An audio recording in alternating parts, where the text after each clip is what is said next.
എല്ലാവർക്കും എൻ്റെ അടുത്തൊരു വീഡിയോയിലേക്ക് സ്വാഗതം. ഇന്ന് നമ്മളൊരു പംകിൻ ഫാമിലാണ്. നിങ്ങൾക്ക് കാണാം ഇവിടെ പല നിറത്തിൽ, പല വലിപ്പത്തിൽ, പല കളറിലുള്ള പംകിൻസ് ഇവിടെ നിരത്തി വെച്ചിരിക്കുന്നത്. നാളെ ഇവിടെ താങ്ക്സ് ഗിവിംഗ് ആണ്.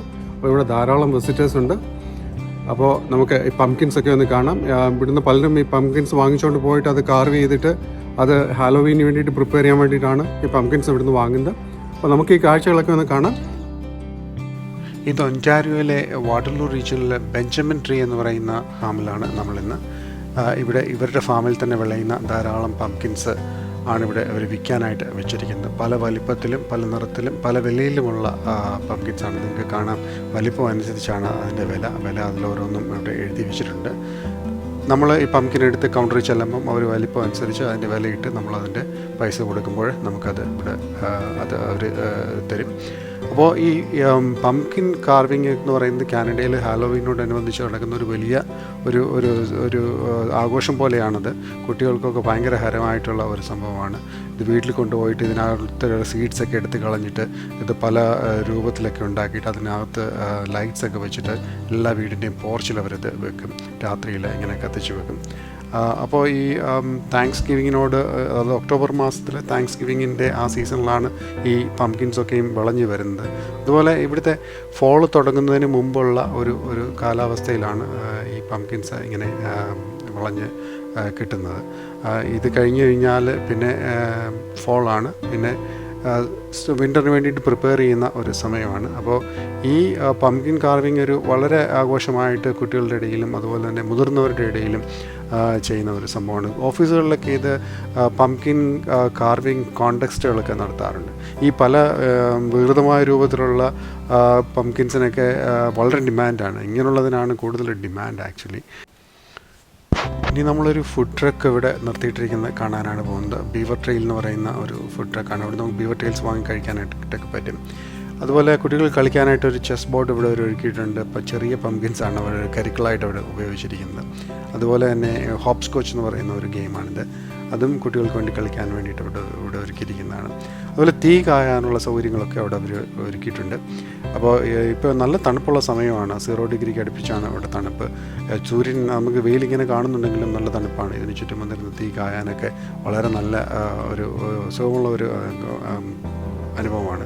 സോ ഇങ്ങനെ 2-3 ഫയർ പിറ്റ് അവരവിടെ ഒരുക്കിയിട്ടുണ്ട്. ഇന്നിപ്പോൾ ഒരു ഞായറാഴ്ചയാണ്, അതുകൊണ്ട് ധാരാളം ആൾക്കാർ ഇവിടെ വന്നിട്ടുണ്ട്. ഈ ഫയർ പിറ്റ് ഞാനിപ്പോൾ ഒന്നിച്ച് വരുന്നൊരു വീഡിയോ എടുക്കാനായിട്ടാണ് ഞാൻ ശ്രമിച്ചത്, പക്ഷേ അത് പറ്റുന്നില്ല. ഇനി കുറച്ചൊക്കെ നിങ്ങൾക്ക് കാണാമെന്ന് വിചാരിക്കുന്നു. ഇനി നമുക്ക് ഇവിടുത്തെ ഫോൾ കളേഴ്സ് കാണാനായിട്ടൊരു പാർക്കിലേക്ക് പോകാം. ഒരു കൺസർവേഷൻ ഏരിയയാണ്. അവിടെ ധാരാളം മരങ്ങളും ട്രെയിൽസും ഒക്കെ എങ്ങനെയുണ്ട്. വലിയ ഏക്കർ കണക്കുള്ള സ്ഥലമാണിത്. ഇതിനകത്തൂടെ വണ്ടി ഓടിക്കാനും സൈക്കിൾ ഓടിക്കാനും ഒക്കെ നടക്കാനും ഒക്കെ ആയിട്ടുള്ള സൗകര്യങ്ങൾ അവർ ഒരുക്കിയിട്ടുണ്ട്. നേച്ചറുമായിട്ട് വളരെ അടുത്ത് നിൽക്കുന്ന രീതിയിലാണ് ഇവിടുത്തെ കൺസർവേഷൻ ഏരിയാസൊക്കെയും ഡെവലപ്പ് ചെയ്തിരിക്കുന്നത്, മെയിൻറ്റെയിൻ ചെയ്തിരിക്കുന്നത്. അത് മെയിൻറ്റെയിൻ ചെയ്യുന്നതാണ് അതിൻ്റെ ബ്യൂട്ടി. അത് കാനഡ അത് പ്രത്യേകം എടുത്ത് പറയേണ്ടതാണ്. ഓരോ പാർക്കുകളും മെയിൻറ്റെയിൻ ചെയ്യാൻ വേണ്ടിയിട്ട് അവർ മില്യൺസ് ഓഫ് ഡോളേഴ്സ് എല്ലാ വർഷവും ചിലവാക്കാറുണ്ട്. അങ്ങനെ ആളുകൾ വരുന്നതും വളരെ റെസ്പോൺസിബിളായിട്ടാണ്. അവരിങ്ങനെ ലിറ്ററിങ് ഒന്നും അധികം ഇവിടെ ചെയ്യത്തില്ല. അധികം വേസ്റ്റ് ആയിട്ടുള്ള സാധനങ്ങളൊന്നും പുറത്ത് എറിഞ്ഞ് കളഞ്ഞ് റോഡുകളോ അല്ലെങ്കിൽ പാർക്കുകളോ അല്ലെങ്കിൽ മെയിൻറ്റെയിൻ ചെയ്തിരിക്കുന്ന ഏരിയാസ് ഒന്നും നാശമാക്കാറില്ല. ആളുകളും വളരെ റെസ്പോൺസിബിളാണ്. അതൊക്കെ നല്ല രീതിയിൽ ഇവിടെ മെയിൻറ്റെയിൻ ചെയ്തിട്ടുണ്ട്. അത് അപ്രീഷിയേറ്റ് ചെയ്യേണ്ടുന്ന, നമ്മൾ പഠിക്കേണ്ടുന്ന ഒരു കാര്യം തന്നെയാണ്. നമുക്കിതിൽ നിന്നും മനസ്സിലാക്കുവാനായിട്ടും അത് ഉൾക്കൊള്ളുവാനുമായിട്ടുമുള്ള ധാരാളമായിട്ടുള്ള കാര്യങ്ങൾ ഇവിടെയുണ്ട്. ഇവിടെ ഒരു ചെറിയ ലേക്കൊക്കെ ഉണ്ട്, നമുക്ക് അപ്പോൾ കാണാം. ഞങ്ങൾ ഒരു ചെറിയ 1.5 മണിക്കൂർ ഇവിടെ സ്പെൻഡ് ചെയ്യാമെന്ന് വിചാരിക്കുന്നു. ഒരു ഫിഷിംഗ് ഒക്കെ ഒന്ന് ചെയ്യണമെന്ന് താല്പര്യപ്പെടുന്നു, സമയം കിട്ടുമെങ്കിൽ. പക്ഷേ ഇപ്പോൾ ഫിഷിങ്ങിൻ്റെയൊക്കെ സമയം ഏകദേശമൊക്കെ കഴിഞ്ഞു വരുന്നു. ഇപ്പോൾ സാൽമൺ ഫിഷിങ്ങിൻ്റെയൊക്കെ ഒരു സമയമാണ്. പക്ഷേ അത് ഇവിടെ സാൽമണൊന്നുമില്ല, ഇവിടെ ചെറിയ ഫിഷുകളൊക്കെ ഉണ്ടാവുള്ളൂ.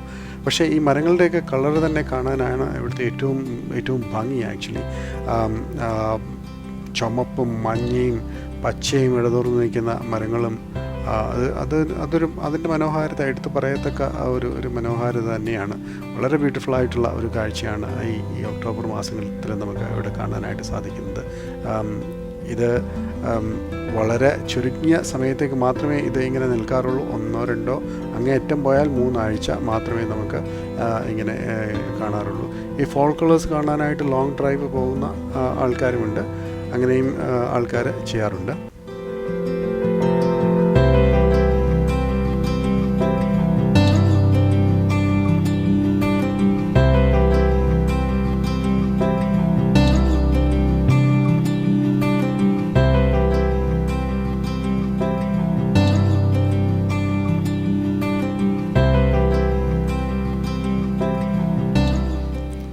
അപ്പോൾ ഞാനിവിടെ വണ്ടി പാർക്ക് ചെയ്യുകയാണ്. കുറച്ച് നേരം ഇവിടെ സ്പെൻഡ് ചെയ്യാമെന്ന് വിചാരിക്കുന്നു.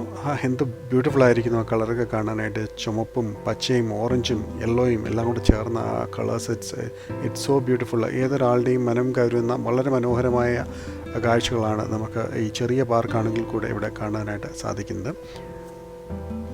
അപ്പോൾ കുറച്ച് സമയം ഞങ്ങളിവിടെ സ്പെൻഡ് ചെയ്തിട്ട് മടങ്ങി പോകാനായിട്ട് താല്പര്യപ്പെടുന്നു. അപ്പം നിങ്ങളും ഞങ്ങളോടൊപ്പം കൂടുക. അതുപോലെ തന്നെ ഈ വീഡിയോ നിങ്ങൾക്ക് ഇഷ്ടപ്പെട്ടെങ്കിൽ ഈ ചാനൽ സബ്സ്ക്രൈബ് ചെയ്യാൻ മറക്കരുത്. അതുപോലെ നിങ്ങൾക്ക് കാനഡയെ പറ്റി എന്തെങ്കിലും ക്വസ്റ്റ്യൻസോ സംശയങ്ങളോ ഉണ്ടെങ്കിൽ കമൻറ്റ് ബോക്സിലിടുക.